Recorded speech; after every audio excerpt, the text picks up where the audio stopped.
protesters. It's been a hectic scene, and our K2's Victor Park has been there for the past several hours and joins us live from South Portland. So, Victor, that gathering was declared unlawful around 6:30, about 2 hours ago. What are you seeing now?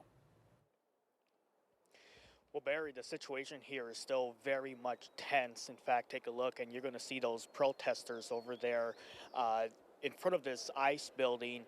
On the other side, which you can't see, are federal authorities, federal officers who have been deploying tear gas, pepper balls, and people in the crowd also have been throwing things back at the officers. We have seen cones, water bottles, and even, I believe, a firework was thrown. And so a really tense situation here on Bancroft Street. This has been going on for quite a while. Some protesters showed up after that, a large rally in downtown that brought more than 10,000 people out.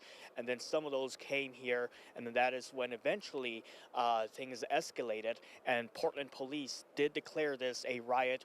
They came here with a loudspeaker on, telling the people that they must disperse, that some could be arrested. There was also a medical incident in the building that Portland police said occurred, and officials, or rather the paramedics, could not access because of what was going on over here. But again, you know, the last half hour or so has been pretty calm. We haven't seen the officials throw any pepper balls, but prior to that, yeah, it was very much tense. I believe we are showing you some of that video.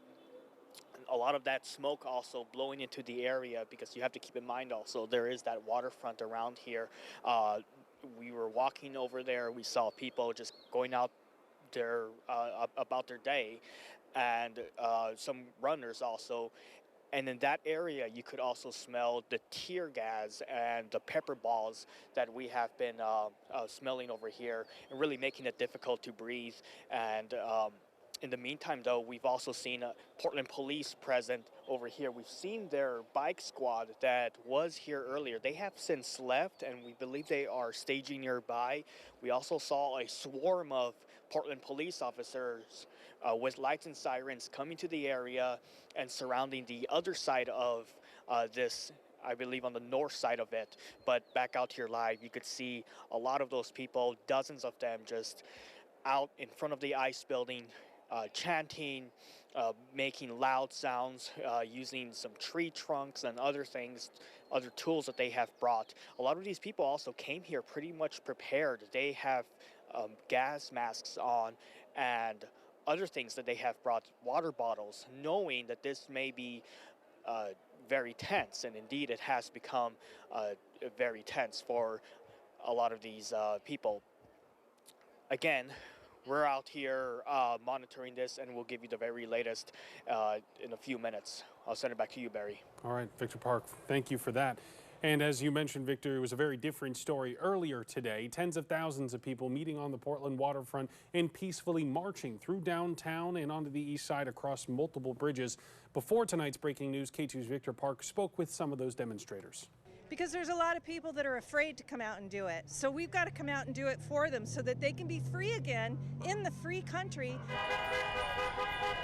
Tens of thousands of Portlanders marching in solidarity. I feel like I need to be here to show that I don't support what's happening. It's really cool, especially to see a lot of older people be out, because sometimes it feels a little bit like everyone is against you. On the waterfront, streets and bridges. The signs, the chants, and the message. Anyone is not free if they don't have freedom of speech, if they don't have freedom of religion, if they don't have freedom to pursue habeas corpus if they're unjustly accused of something, due process.